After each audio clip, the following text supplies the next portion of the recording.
Palabras de alegría y esperanza.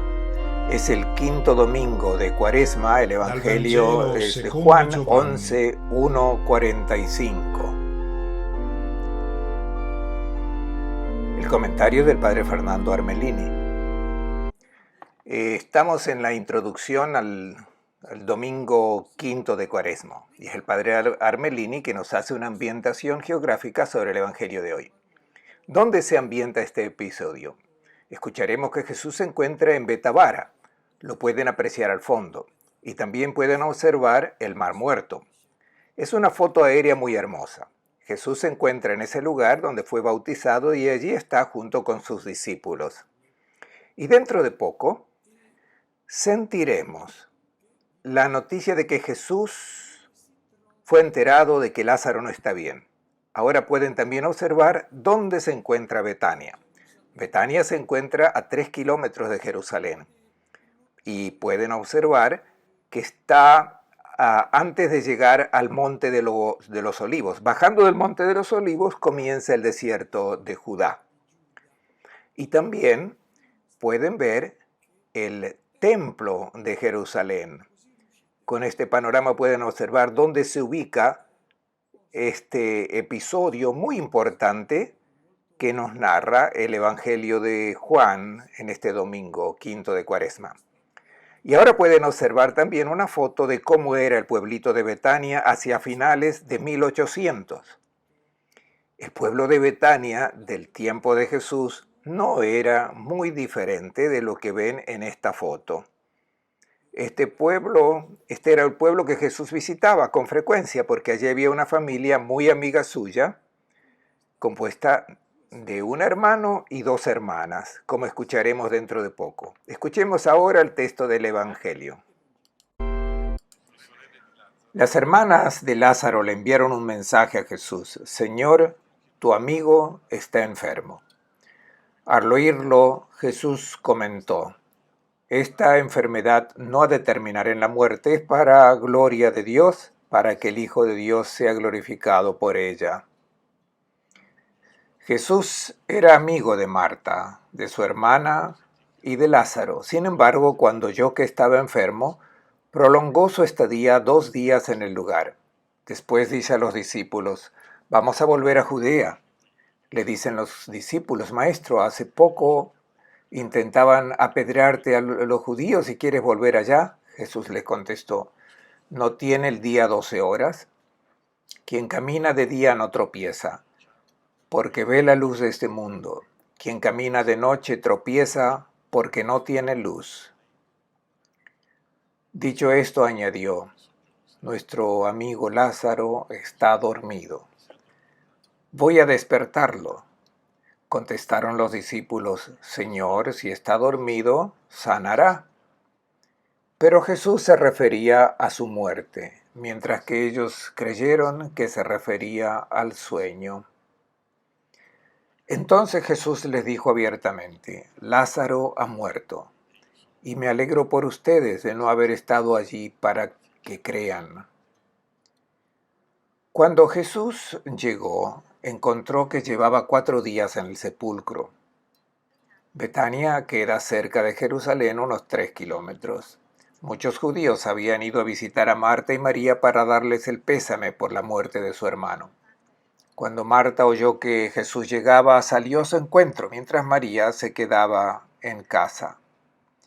Marta dijo a Jesús: si hubieras estado aquí, Señor, mi hermano no habría muerto, pero ya sé que lo que pidas, Dios te lo concederá.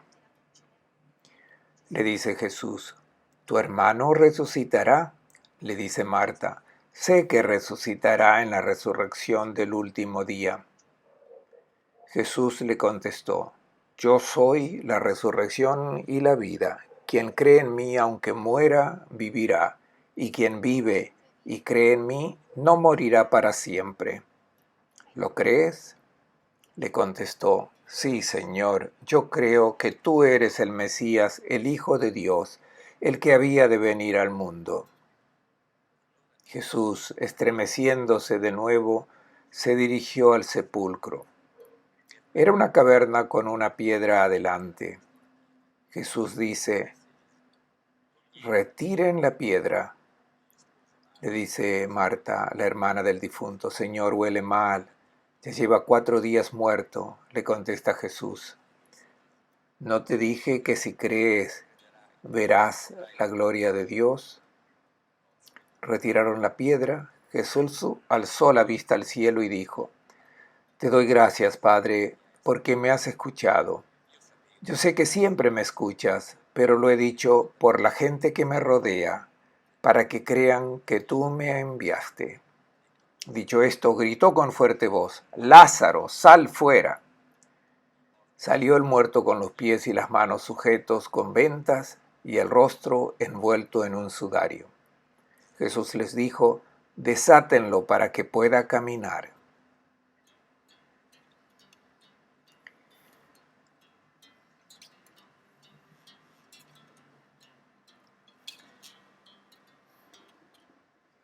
Un buen domingo para todos, hermanas y hermanos. La semana pasada reflexionamos sobre la señal de la apertura de los ojos, del regalo de la luz hecho al ciego de nacimiento.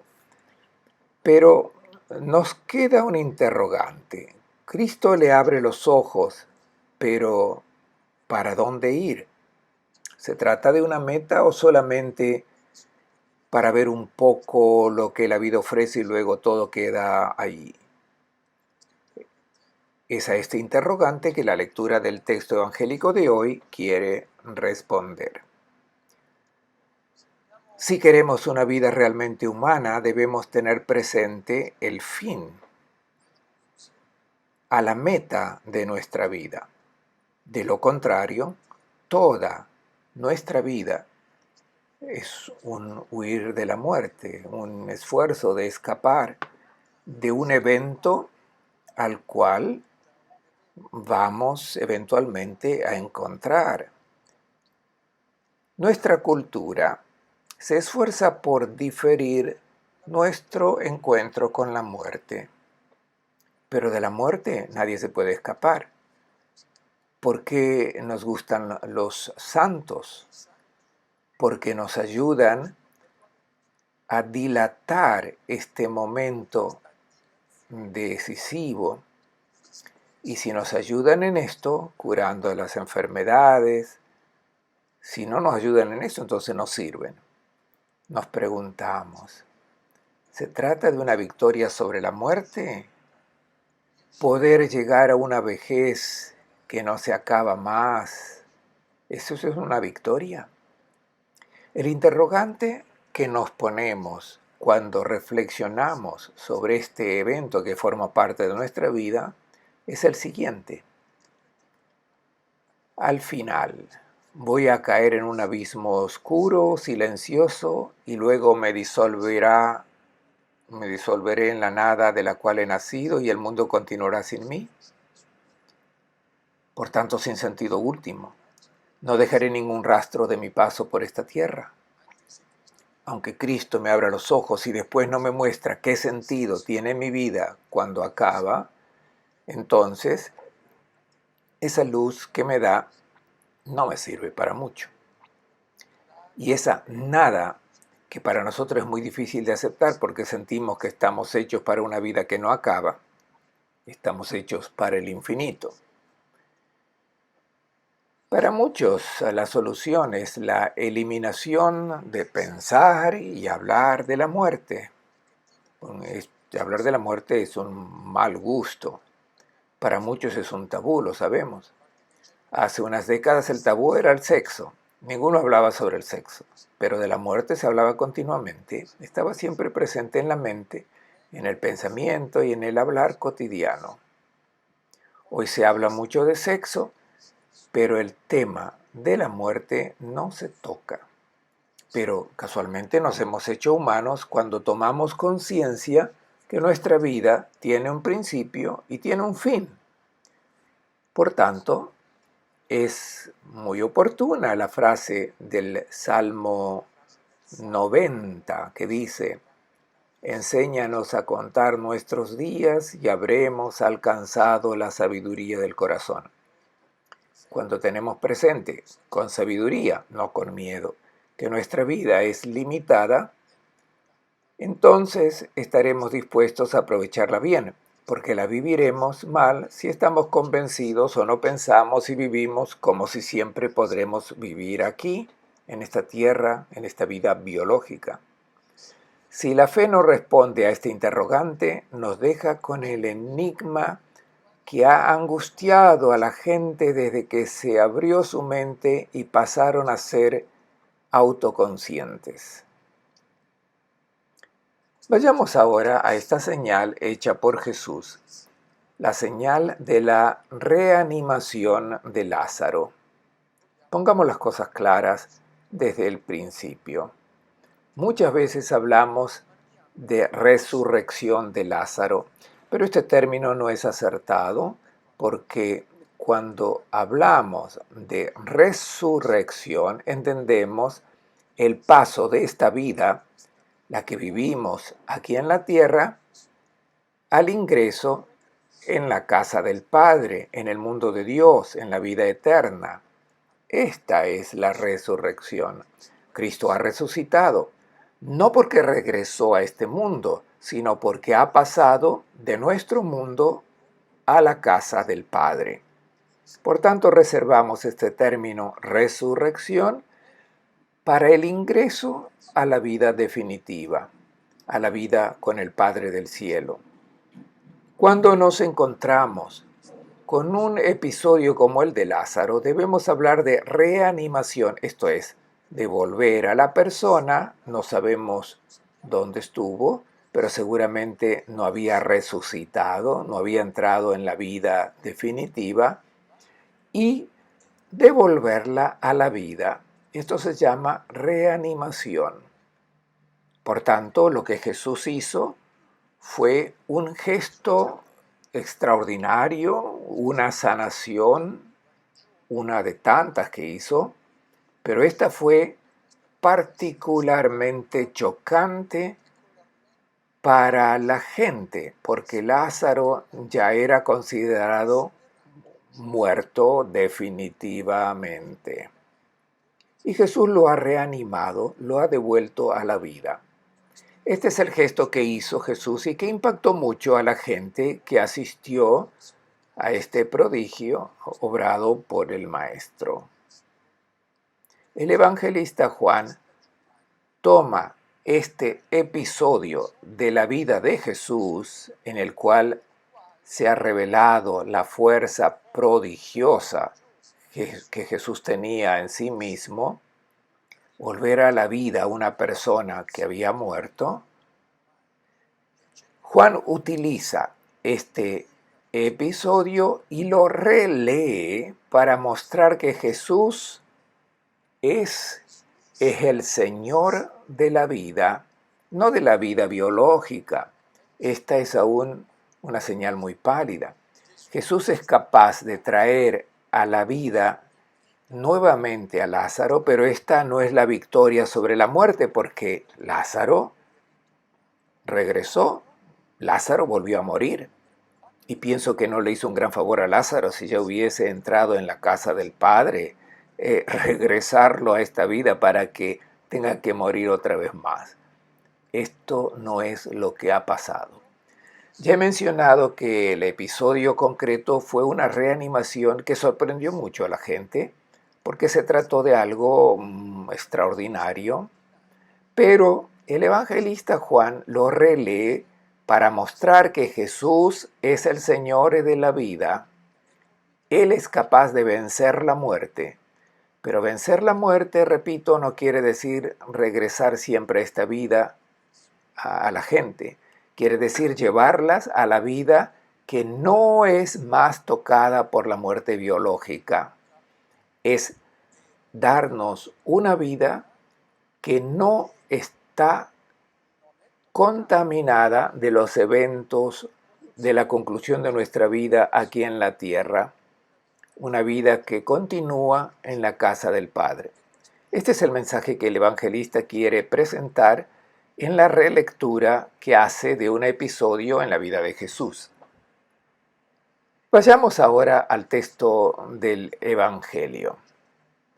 Había un enfermo, Lázaro de Betania, el pueblo de Marta y María. He colocado a mi espalda un fresco que se encuentra en la iglesia franciscana de Betania. Allí está Jesús con las dos hermanas y Lázaro reanimado. El evangelista nos presenta una familia un poco extraña, porque es una familia donde no hay superior, inferior, padre, madre, maestros. Es una familia compuesta de hermanas y hermanos. Se trata de la comunidad cristiana, lo que el evangelista quiere presentar. Una comunidad de hermanos y hermanas que en cierto punto deben confrontar este evento. Uno de los hermanos muere.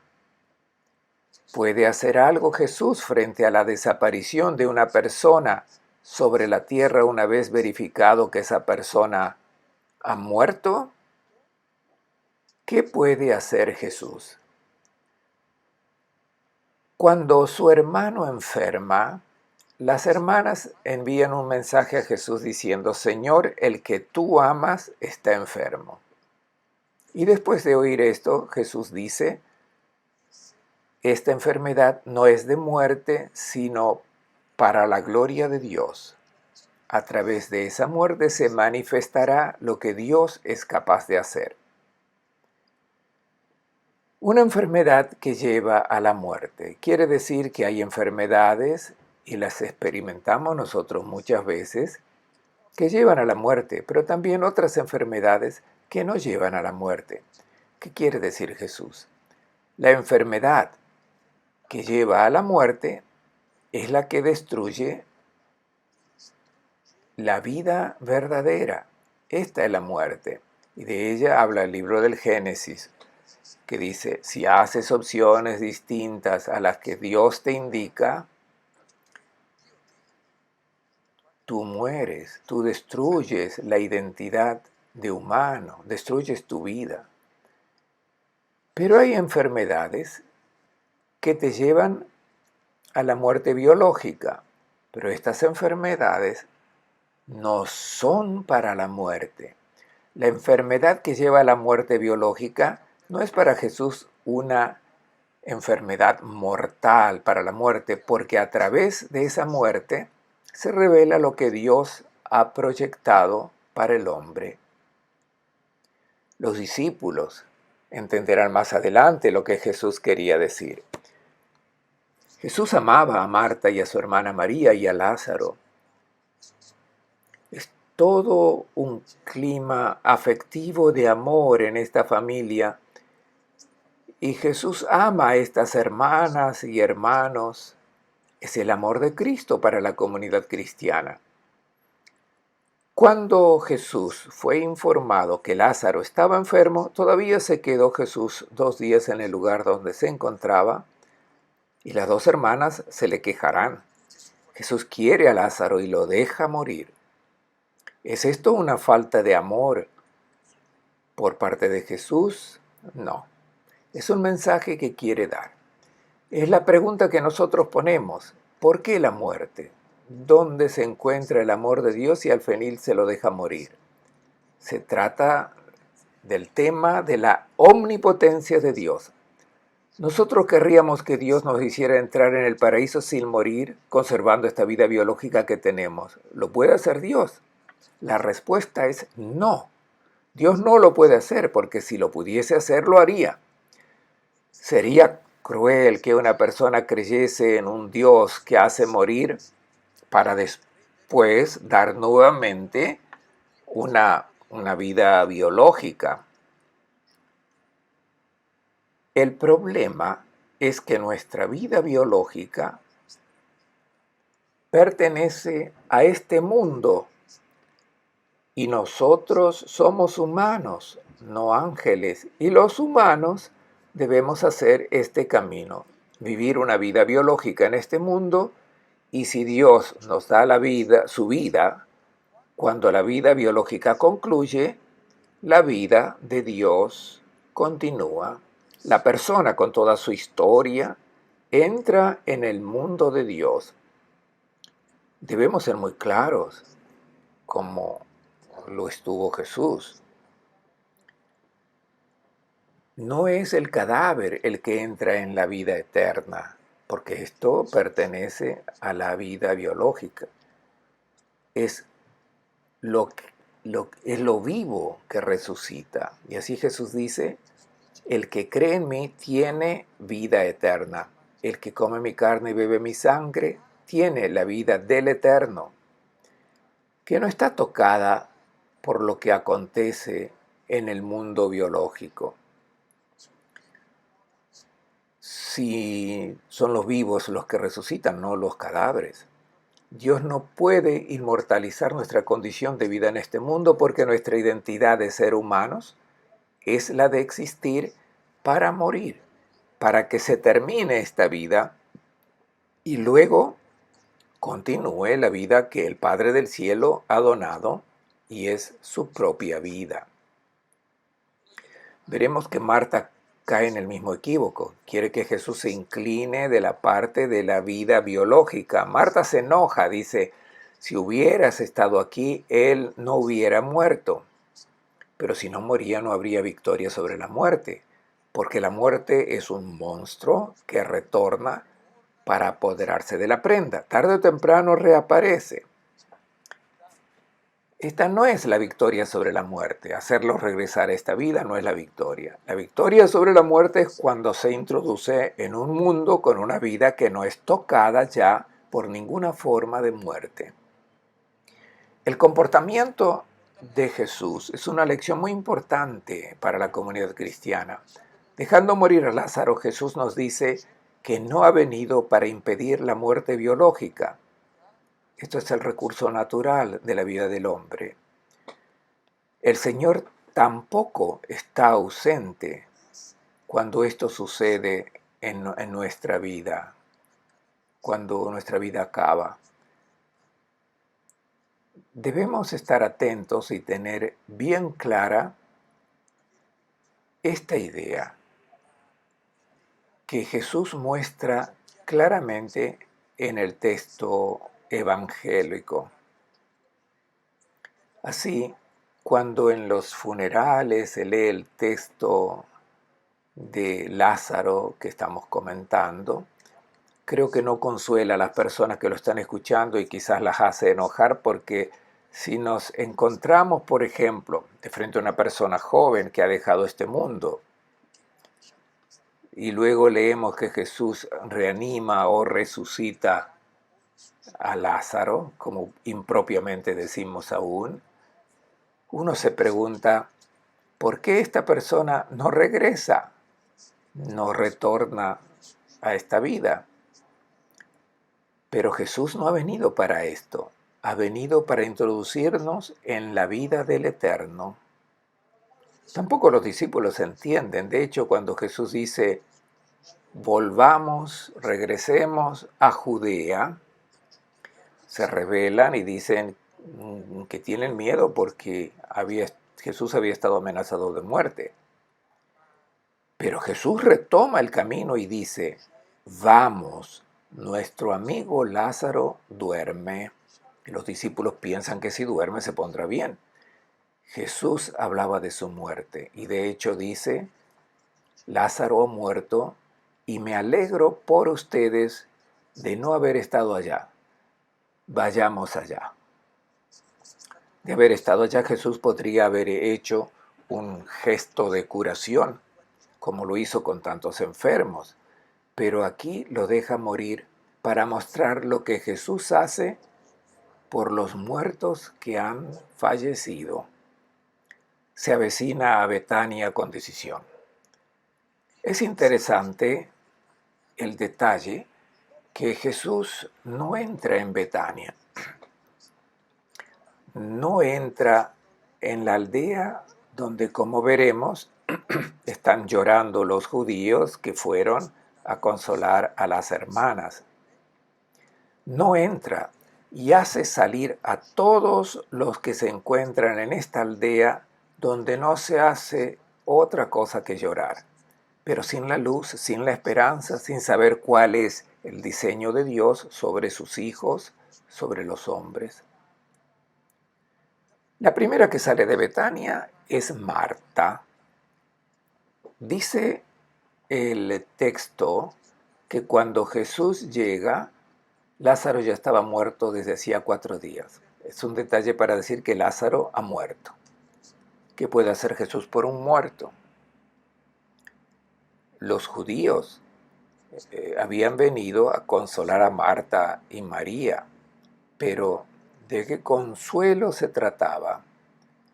Repetían esas expresiones, esas frases que también nosotros repetimos y que en el fondo no reflejan la comprensión de la luz pascual que debe iluminar a los creyentes en Cristo. Decimos, fuerza, la vida continúa, los que dejan este mundo están mejor o estarán siempre vivos en nuestro corazón.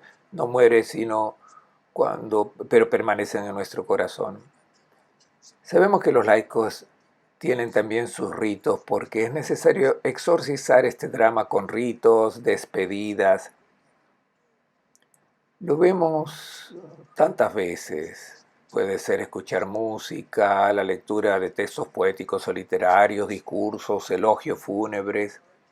También a veces los cristianos, en vez de reflexionar a la luz de la palabra de Dios, de la palabra del Maestro, sobre el sentido de este evento dramático, se pierden tantas veces con estos ritos consoladores que en realidad no consuelan. Por tanto, los funerales cristianos deberían reflejar con mucha claridad la luz recibida de Cristo. Incluso en las homilías se debe hablar menos del difunto y hablar mucho más del resucitado, de la resurrección. Parece que hay miedo de dar testimonio de esta fe, casi pudor. Cuando Marta sabe que Jesús ha llegado a las afueras de Betania, sale a su encuentro y le dice, si hubieras estado aquí, mi hermano no hubiera muerto. Marta agrede a Jesús con una frase que condensa todo su dolor, toda su rabia. Tú deberías haber estado aquí. Es exactamente lo que sentimos decir de las personas que son creyentes, pero de pronto frente a un evento de este tipo, una desventura, una desgracia, dicen que su fe vacila porque Dios no lo debía permitir. Es exactamente el discurso que Marta está haciendo. No va a los pies de Jesús, sino que le reprende. Si Dios existe, ¿por qué suceden estas cosas? Estas preguntas las hacen las personas que nunca han reflexionado, han removido este pensamiento y luego esperan un comportamiento que ilumine este enigma que solo puede ser resuelto cuando se acoge en la reflexión, en la oración, en la meditación, en el encuentro con Cristo, cuando se recibe su luz.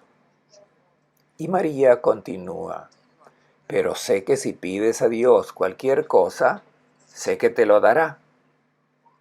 Marta no tiene las ideas claras porque aquí se utiliza el término griego aiteo, que quiere decir pedir, pero pedir de parte de un inferior a un superior. Marta aún no ha comprendido quién es Jesús, que Él es el don de la vida, que Él es la vida que está presente en este mundo, la vida, la Zoé, la vida del Eterno presente entre nosotros. Todavía piensa que fuera como Elías, como Eliseo, sea capaz de pedir a Dios un milagro. Jesús le responde, tu hermano resucitará. Y Marta profesa la fe que era de los fariseos, sé que resucitará en el último día. Marta está casi molesta porque tiene en mente lo que creo que también tienen en mente muchos cristianos de hoy, que habrá una resurrección en el último día, esto es, que los cadáveres que han sido sepultados, aunque hayan pasado miles de años, Cuando todo acabe, volverán a la vida. Y la Marta está perturbada cuando Jesús dice estas palabras que le parecen, confirman lo que ella ha tomado de la fe de los fariseos. Lo que Jesús intenta es otra cosa muy distinta. Esta resurrección después de la muerte de miles de años es ante todo absurda, porque ¿cómo puede Dios dejarnos morir para después traernos nuevamente en esta vida? Eso no tiene ningún sentido. Esta fe no consuela a nadie, porque si uno está sufriendo, ¿cómo puede estar confortado por una palabra que me dice que después de miles de años la persona que amo resucitará? Si yo lo quiero acariciar, besar aquí y ahora, por tanto no me consuela. Al revés, me disgusta este discurso. ¿Y si Dios lo va a resucitar? Que lo haga ahora, sería mejor. ¿Por qué esperar tanto? ¿Cómo puede estar el alma sola cuando en la Biblia se habla de alma? No se entiende un espíritu separado del cuerpo. Es toda la persona. Cuando se dice nefesh en hebreo, es toda la persona. Si uno muere, está verdaderamente acabado. Aquí Jesús está hablando de otra cosa y de hecho tiene un mensaje muy importante, decisivo con lo que dice. Al fondo pueden ver la cúpula de la iglesia de la que hablé antes, es la iglesia de Betania, la de Lázaro. Está construida por un arquitecto italiano, Barluzzi. Tiene una característica. Retoma el tema de la tumba. Por tanto, está completamente oscura con solo una fuente de luz, que es la apertura que ven en la cúpula. No hay otra luz que entre en la iglesia. El significado es muy hermoso. Quiere decir que con el enigma de la muerte es inútil que busquemos luz en torno a nosotros. Si no viene una luz de lo alto, permaneceremos en la oscuridad más profunda. Jesús dice, esa es la luz que viene de lo alto. Yo soy la resurrección y la vida. El que cree en mí, aunque muera, la muerte biológica, vive. Porque el que cree en mí no muere. ¿Crees tú esto?, le dice a Marta. Tomemos en serio las palabras del Maestro. De otra manera, no tendremos ningún consuelo de los discursos que se hacen. Jesús no dice que la persona resucita con esta vida. Dice, no muere, porque a la persona le ha sido dada una vida que no es tocada por la muerte biológica, que es la zoe aionios en griego, la vida eterna, o mejor, la vida del eterno, la vida del Padre del cielo. Nosotros vemos cómo muere una persona y se convierte en cadáver. Solamente podemos comprender a través de imágenes, de comparaciones, y la imagen más conocida es la del seno materno. Imaginemos dos gemelos en el seno de una madre que pueden conocerse y dialogar entre ellos. Se dan cuenta que tienen un cordón umbilical y que de allí les viene la vida. Uno de ellos piensa que aunque tienen una madre, no la pueden ver porque aún están en el seno materno. En cierto momento, uno de los gemelos nace y el que permanece en el seno materno, ¿qué puede pensar? Ha muerto, ha desaparecido, se fue porque no está con él. Pero la realidad es que el otro gemelo ha entrado en una forma de vida que no podía ni remotamente imaginar. Si lo hubiese imaginado sería un prolongamiento de la existencia que tenía en el seno de la madre, pero que no corresponde a la realidad que encuentra ahora fuera. Y solo saliendo del seno materno, el gemelo ha podido contemplar el rostro de la madre, que era la que le daba la vida cuando él estaba en su seno. Es una imagen muy eficaz.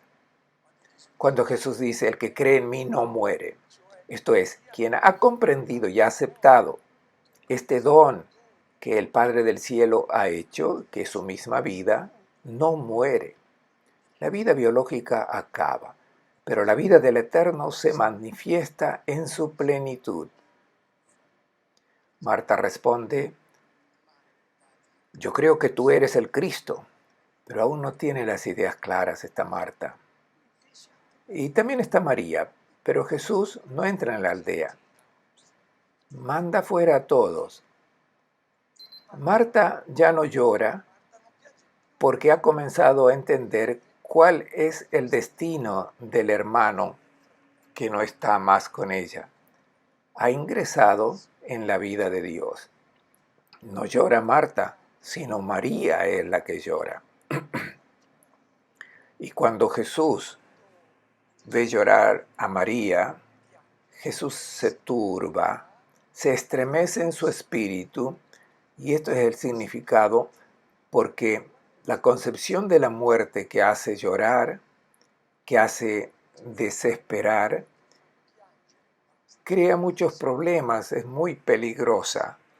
Si uno no tiene esta certeza, esta convicción que le viene de la fe, esta mirada que le permite ver más allá de lo verificable por los ojos, que es un cadáver, le viene miedo de donar la vida y por tanto no se desarrolla esa vida del Eterno que está en él, porque la vida del Eterno se desarrolla en la manifestación de esta vida que es el amor, que es el don de sí.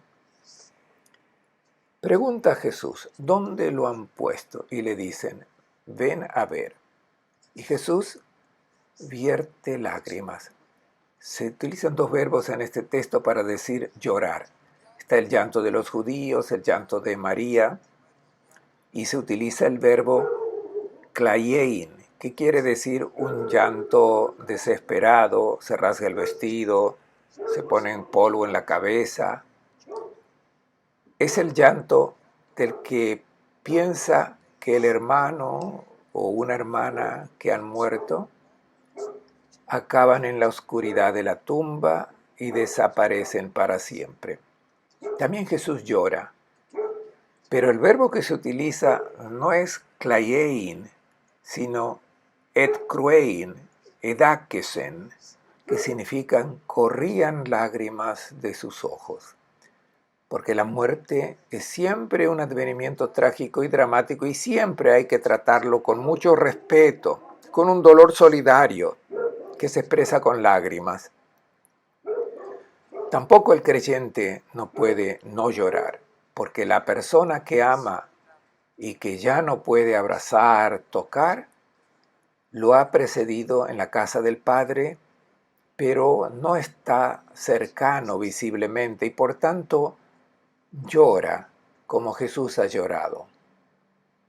De hecho, algunos de los judíos decían, mira cómo lo amaba, pero otros añadían, pero ¿por qué no ha hecho un milagro? Jesús, estremeciéndose de nuevo, se dirigió al sepulcro. Era una gruta y sobre ella había una piedra. ¿Qué quiere decir meter una piedra sobre el sepulcro? Porque Jesús dice, remuevan la piedra. Tenemos una expresión, meterse debajo de una piedra. Si hemos litigado con alguien, discutimos, peleado y luego decimos, pongámoslo debajo de una piedra. Quiere decir, se acabó, de esto no se habla más. Esta imagen viene de la piedra del sepulcro. Cuando algo se pone bajo una piedra, quiere decir que todo está acabado. Y Jesús dice a los que creen en Él, quiten la piedra, porque no tiene sentido meterse debajo de una piedra. El mundo de los vivientes en esta tierra no está separado de los vivos que nos han precedido en la casa del Padre. Se pasa de la vida a la vida, no de la muerte que reanima un cadáver para introducirlo en el paraíso. Jesús ha dicho, no muere, le dice a Marta. Marta le dice a Jesús, Señor, huele mal, ya lleva 4 días muerto. A Marta le molesta que remuevan la piedra. Refleja en el fondo nuestra situación. Y le contesta Jesús, ¿no te dije que si crees verás la gloria de Dios? Marta cree, pero es como nosotros, permanece en la duda. La duda no puede ser alejada y permanece siempre. No puede ser de otra manera, pero si tú crees, comenzarás a ver. Ver quiere decir tener una mirada que va más allá de lo que los ojos materiales pueden verificar. Es muy difícil quitar esta piedra, hace falta hacerla rodar, como hizo el ángel en la mañana de Pascua, porque esta piedra es la imagen de todas nuestras roturas, de nuestras relaciones, y mientras esta piedra no se remueve, continuamos llorando a los muertos y no hemos escuchado la voz del Señor que nos pide que quitemos la piedra. Por tanto, de tomar conciencia que nuestro hermano, que nuestra hermana, no ha pasado de la muerte a la vida, sino de la vida a la vida. Luego que han removido la piedra, Jesús alza la vista y luego con gran voz dice, Lázaro, sal fuera. Es un grito de victoria definitiva sobre la muerte, porque cuando se entra en el mundo de Dios, la muerte ya no tiene ningún poder sobre nosotros. También es importante la conclusión. Muerto salió. No dice Lázaro, dice el muerto. Sale ligado de pies y manos con vendas, con la cara cubierta del sudario. Nos hemos imaginado a Lázaro casi volando porque estaba todo vendado y con el sudario sobre el rostro. Por lo tanto, no podía ver. Pero aquí el mensaje teológico es muy importante. Jesús ha reanimado a Lázaro, sí, pero aquí el evangelista está releyendo la señal que Jesús ha dado. Él es el Señor de la vida, no de la vida biológica. Lo que hizo para recuperar la vida biológica de Lázaro es solo una señal de otra vida que Jesús comunica. La vida que Él ha introducido en nuestro mundo, y el muerto vuelve a la vida permaneciendo muerto a la vida biológica. Notemos que este muerto que Jesús saca del sepulcro es aún un muerto con todas las señales de la sepultura. Jesús dijo, desátenlo para que pueda caminar. Esta frase es muy importante porque el recuento debería continuar de manera diferente. Jesús dice, desátenlo, pero después de que lo hayan desatado, tendría que haber dicho lo que ha pasado, lo que le ha pasado en esos 4 días y luego ir a hacer una fiesta.